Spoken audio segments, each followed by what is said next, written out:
ದೇಶಪ್ರೇಮ, ತ್ಯಾಗ, ಬಲಿದಾನದ ಸಂಕೇತವಾದ ಕ್ರಾಂತಿಕಾರಿ ಭಗತ್ ಸಿಂಗರವರ ಪುತ್ಥಳಿಯ ಅನಾವರಣ ಕಾರ್ಯಕ್ರಮವನ್ನು ನವನಗರದ ಐಟಿಬಿಟಿ ವೃತ್ತದಲ್ಲಿ ನೆರವೇರಿಸಲಾಯಿತು.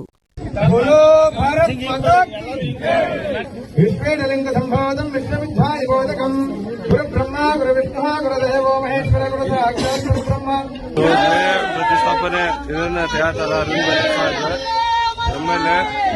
ಭಗತ್ ಸಿಂಗ್, ಜೈ ಭಗತ್ ಸಿಂಗ್.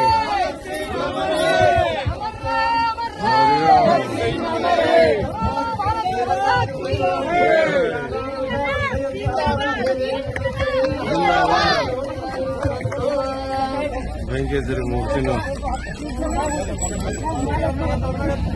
ಓಂ ಶಿವ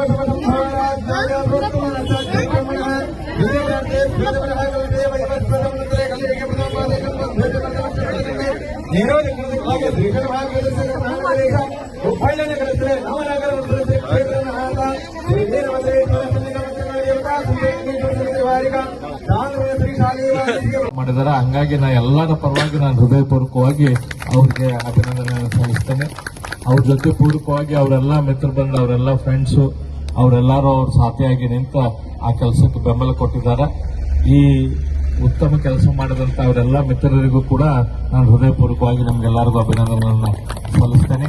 ಈ ಕಾರ್ಯಕ್ಕೆ ಪ್ರೇರೇಪಣೆ ಕೊಡಾಕ ತಾವು ಎಲ್ಲರೂ ಇಲ್ಲೇ ನವನಗರದ ನಿವಾಸಿಗಳು ಬಂದಿರಿ. ನಿಮಗೂ ಎಲ್ಲರಿಗೂ ನಾವು ವಂದನೆಗಳನ್ನ ಹೇಳ್ತೇನೆ. ಈ ಸಂದರ್ಭದಲ್ಲಿ ಅವರು ಯಾವ ರೀತಿ ನಮ್ಮ ಪ್ರಾಣ ತ್ಯಾಗ ಮಾಡಿ ನಮ್ಗೇನು ಮಾರ್ಗದರ್ಶನ ಹಾಕಿ ಕೊಟ್ಟಿದ್ದಾರೆ ಭಗತ್ ಸಿಂಗ್, ರಾಜಗುರು ಮತ್ತು ಉಳಿದೆಲ್ಲ ಕ್ರಾಂತಿಕಾರಿಗಳು, ಅವ್ರ ಮಾರ್ಗ, ಅವ್ರ ಚಿಂತನೆ, ಅವ್ರ ಕನಸು ಏನಿತ್ತು ಆ ಕನಸಿನ ಭಾರತ ನಿರ್ಮಾಣ ಮಾಡುವಂತ ಸಮಯ ಈಗ ಬಂದೈತಿ. ಆ ಸ್ವಾಭಿಮಾನಿ ರಾಷ್ಟ್ರವನ್ನು ನಾವು ಕಟ್ಟೋಣ ಅಂತ ಈ ಸಂದರ್ಭದಲ್ಲಿ ಹೇಳಿ ನನ್ನ 4 ಮಾತುಗಳನ್ನು ಮುಗಿಸ್ತೇನೆ. ಏನಂತ ಹೇಳಿದ್ರ ವೀರಭದ್ರೇಶ್ವರ ಸ್ಕೇಟಿಂಗ್ ಕ್ಲಾಸ್ ನವನಗರ ಈ ಒಂದು ಕಾರ್ಯಕ್ರಮದ ಜೊತೆನೆ ಅದು ಒಂದು ಉದ್ಘಾಟನೆ ಅರವಿಂದ್ ಬೆಲ್ಲದ್ ಸಾಹೇಬರು ಮಾಡಿಕೊಡ್ಬೇಕಾಗಿ ವಿನಂತಿಸಿಕೊಳ್ತಾ ಇದ್ದೇವೆ. ಬರೀ ವೇದಿಕೆ ಮೇಲೆ ಎಲ್ಲ ಎದ್ದಂದ್ರಿ ಈ ಒಂದು ವೀರಭದ್ರೇಶ್ವರ ಸ್ಕೇಟಿಂಗ್ ಕ್ಲಾಸ್ ನವನಗರ ಅಂತ ಹೇಳಿ ಇನ್ನ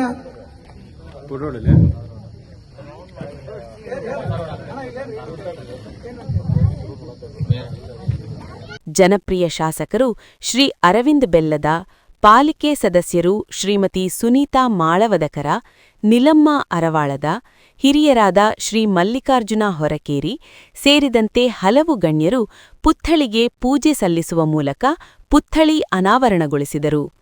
ನವನಗರ ಹಾಗೂ ಅಮರನಗರದಿಂದ ಆಗಮಿಸಿದ ತಾಯಂದಿರು ಹಾಗೂ ಯುವಕರು ಕಾರ್ಯಕ್ರಮ ಯಶಸ್ವಿಗೊಳಿಸಿದರು.